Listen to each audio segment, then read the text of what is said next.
Y seguimos entonces ahora con otro ejemplo. En este caso tengo los tres lados del triángulo y en este caso también se va a tener que utilizar el teorema del coseno. Porque si yo quisiera utilizar el teorema del seno, que acá lo voy a anotar, A sobre el seno de A igual a B sobre el seno de B igual a C sobre el seno de C, me doy cuenta que yo, por ejemplo, en este caso tengo los tres lados y no tengo ninguno de los ángulos. Significa que no tengo ninguna proporción en la que pueda tener una sola incógnita.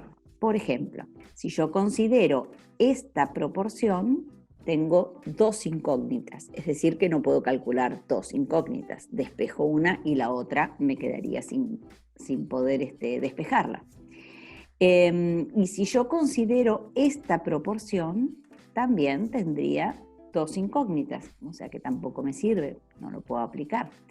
Y si yo pudiera utilizar esta, pero también tengo dos incógnitas.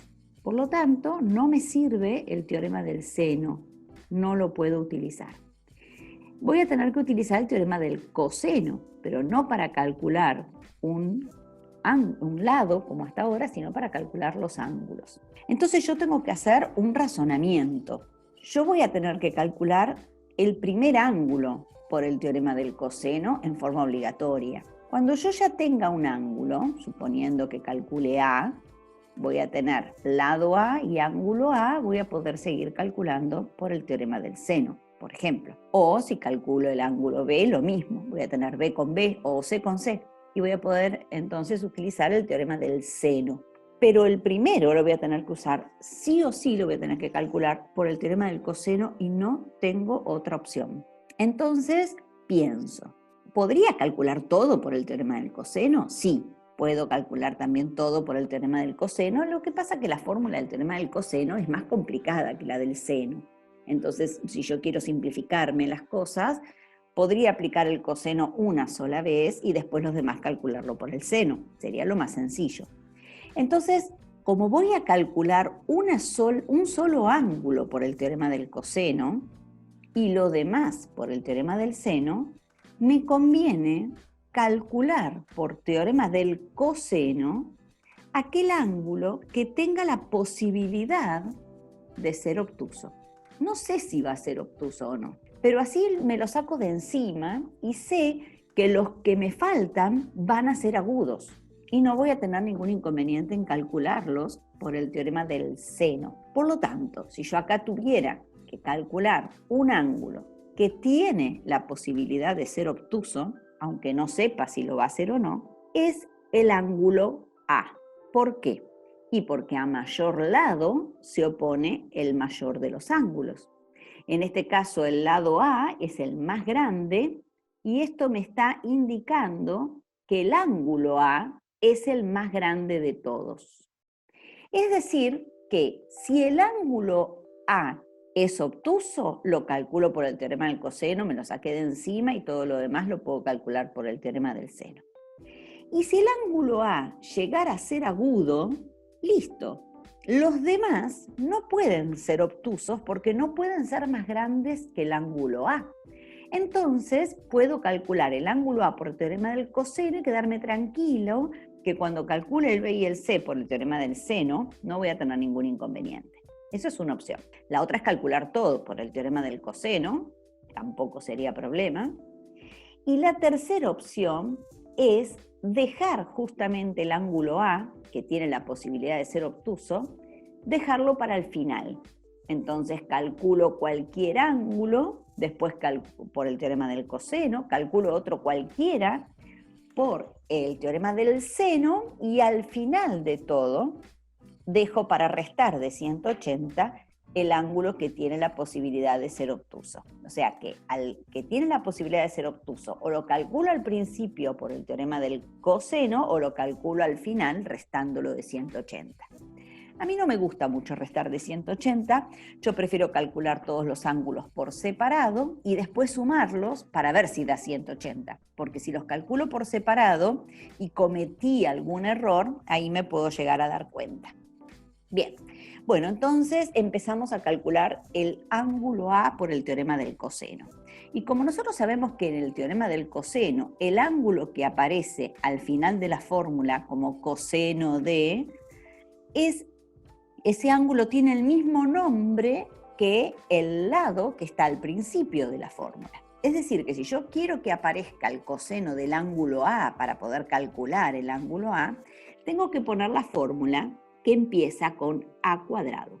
A cuadrado es igual a B cuadrado más C cuadrado menos 2 veces B por C por el coseno del ángulo comprendido entre estos dos, que es el opuesto al que estaba adelante. Por eso es que tiene la misma letra como nombre. Si yo hubiera querido comenzar con el ángulo B, tengo que poner la fórmula del coseno que empiece con B cuadrado igual, ¿no? Y lo mismo con C. Bien. Entonces, voy a reemplazar por los valores que tengo. Me va a quedar entonces A cuadrado, que es 6 al cuadrado, igual a B cuadrado más C cuadrado menos 2 por 4 por 3 por el coseno de A, que no lo conozco. Esta es mi incógnita, todo el coseno de A, no solamente A. Yo voy a despejar todo el coseno de A para después calcular A. Entonces, separo en términos, muy importante separar en términos, y todo el término, absolutamente todo el término que tiene mi incógnita, lo voy a dejar tal cual como está. Me voy a sacar primero de encima, pasándolo al otro lado, a los términos que no tienen incógnita. Yo puedo resolver primero 6 al cuadrado, 4 al cuadrado y 3 al cuadrado, lo puedo hacer. En este caso son números chiquitos, así que no van a tener ningún inconveniente. Pero muchas veces, si los números son grandes, cuando los elevo al cuadrado son más grandes todavía, y trabajar con números grandes puede traer errores. Así que les aconsejo que lo dejen así expresado como algo al cuadrado. Entonces, este término entero, 4 al cuadrado o 16, como lo tengan, va a pasar al otro lado restando. Y este término, 3 al cuadrado o 9, va a pasar también restando al otro lado. Y acá me va a quedar todo tal cual como estaba. Menos 2 por 4 por 3 por el coseno de A. Yo no soy de hacer cuentas parciales, prefiero despejar todo y hacer toda la cuenta al final con la calculadora. Pero hay varias maneras de hacerlo, ¿no? Entonces, si yo ahora quiero despejar el coseno de A que me quede solito, todo lo que no es coseno de A tendrá que pasar para el otro lado. Y como son todas multiplicaciones, va a pasar todo dividiendo con su signo. Es decir, que a lo que yo tenía acá, 6 al cuadrado menos 4 al cuadrado menos 3 al cuadrado, lo tengo que dividir por menos 2 por 4 por 3. Todo pasó al divisor, es decir, pasó dividiendo. Entre sí multiplican, pero está dividiendo a lo que estaba arriba. Y acá me va a quedar despejado el coseno de A, que era lo que yo quería.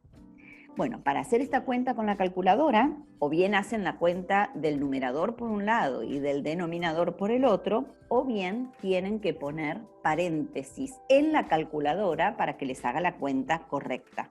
Es decir, los paréntesis en la calculadora irían acá y acá. Si yo en la calculadora pongo paréntesis, 6 al cuadrado menos 4 al cuadrado menos 3 al cuadrado, cierro el paréntesis, dividido o raya de fracción, de acuerdo a la calculadora que tengan, y abro de nuevo el paréntesis para poner menos 2 por 4 por 3, cierro paréntesis, después pongo el igual, les va a quedar bárbaro. Y si no, lo hacen por separado. Los paréntesis en la parte escrita no son necesarios porque la raya de fracción ya los está separando, pero si lo ponen en la calculadora, ojo, le tienen que poner paréntesis a no ser que sea la calculadora que le pueden poner los numerador y denominador de la fracción. Ok, entonces vamos a la calculadora Hacemos la cuenta, tal como se los decía, con los paréntesis, y me da una expresión decimal bastante larga, que sería el coseno de A. En este caso a mí me quedó menos 0,458333.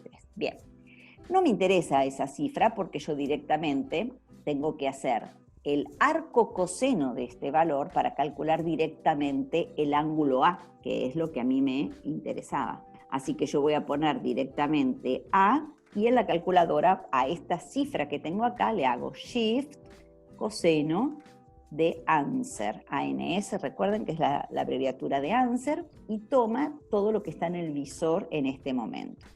Entonces ya me da el ángulo directamente. Y el ángulo, cuando lo paso a grados, minutos y segundos, me da 117 grados, 16 minutos, 46.6, así que voy a poner directamente 47 segundos. Este entonces es el valor del ángulo A.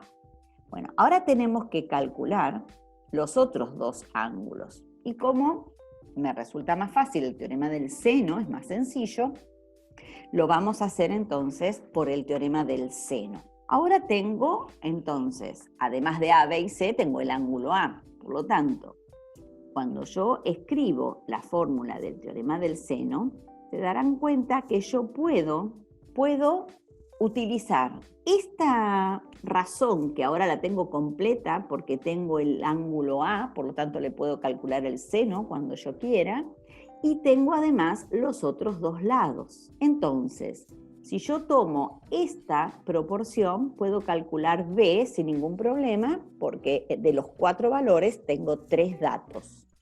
Y si yo tomara esta proporción, también tengo de los 4 valores 3 datos. Así que ya estoy en condiciones de calcular el seno de B y el seno de C. Que si bien son ángulos que voy a calcular por el teorema del seno, tengo la seguridad de que no pueden ser obtusos. El que tenía la posibilidad de ser obtuso era A, de hecho fue obtuso, y estos dos tienen que ser agudos sí o sí. Entonces vamos a empezar con el B. Bien, vamos a empezar con B y vamos a escribir los valores. En este caso, entonces, si yo tengo A sobre el seno de A y tengo B sobre el seno de B, reemplazo por los valores que tengo.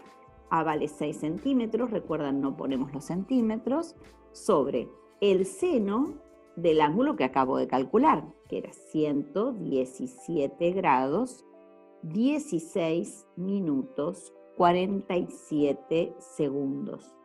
Igual a B, perdón, B también lo tengo, que es 4 centímetros, sobre el seno de B, que en este caso es mi incógnita. Así que aplicando la propiedad fundamental de las proporciones, es decir, multiplicando en cruz, el producto de los extremos tiene que ser igual al producto de los medios. Entonces yo digo que 6 por el seno de B me tiene que dar lo mismo que 4 por el seno de 117 grados, 16 minutos, 47 segundos. Quiero despejar el seno de B, entonces me va a quedar como 4 por el seno de 117 grados, 16 minutos, 47 segundos, sobre 6. Recuerden poner preferiblemente seno del ángulo y no poner el valor con cifras decimales, porque por escribirlo le van a sacar muchas cifras decimales y pierde exactitud. Es conveniente solamente redondear el resultado, no ir redondeando ya desde los valores que tengo para calcular, ¿no? Cuando estoy en cálculos no redondeo, utilizo las expresiones completas.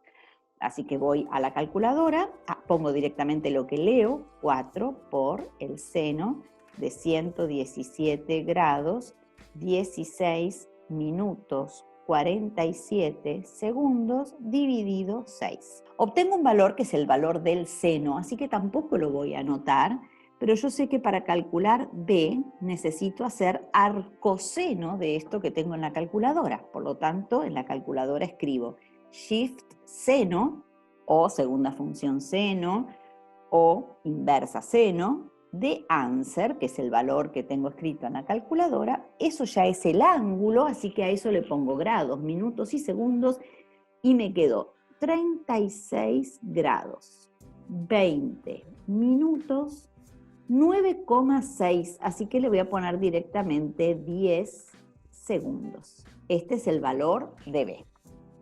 Y ahora tendría que calcular C. Como yo les dije, C ya tengo un montón de opciones para calcular. Podría seguir con el teorema del seno, puedo seguir o volver al teorema del coseno, o puedo restarlo de 180. No lo voy a restar de 180, me interesa después dejar el 180 para la comprobación. Si yo lo calculo restándolo de 180, obvio que después los ángulos van a sumar 180, aunque estén mal calculados. Así que prefiero calcularlos por separado y dejarme la comprobación para el final. Entonces ahora voy a tomar estas dos razones, la de A con la de C, y voy a hacer el mismo proceso. Es decir, me va a quedar A sobre el seno de A igual a C sobre el seno de C, y ahí voy a reemplazar y me va a quedar que 6 sobre el seno de 117 grados, 16 minutos, 47 segundos, es igual a el valor de C, que es 3 sobre el seno de C. Acá aplico la propiedad fundamental, me va a quedar que 6 por el seno de C es igual a 3 por el seno de 117 grados, 16 minutos, 47 segundos. Y si quiero despejar el seno de C, me va a quedar todo esto dividido 6. Así que voy a la calculadora y pongo, si quieren simplificar el 3 con el 6 antes, igual que en esta cuenta de acá, ¿no? Si uno quiere simplificar primero el 4 con el 6 en esta cuenta de acá, también se puede hacer. Pero para que tenemos la calculadora, hago 3 por el seno de 117 grados, 16 minutos, 47 segundos, dividido 6. Me da un valor, que es el valor del seno, pero como yo quiero calcular el ángulo, tengo que hacer arcoseno de ese valor. Es decir, en la calculadora, shift seno de answer.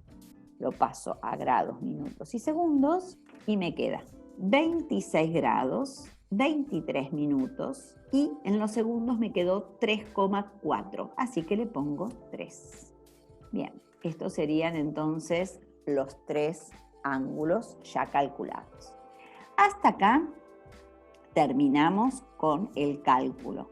Pero si yo quiero hacer la comprobación, debería sumar el ángulo A, que es de 117 grados, 16 minutos, 47 segundos, con el B, que es de 36 grados, 20 minutos, 10 segundos, y el otro que es de 26 grados, 23 minutos, 3 segundos, y ver cuánto me da.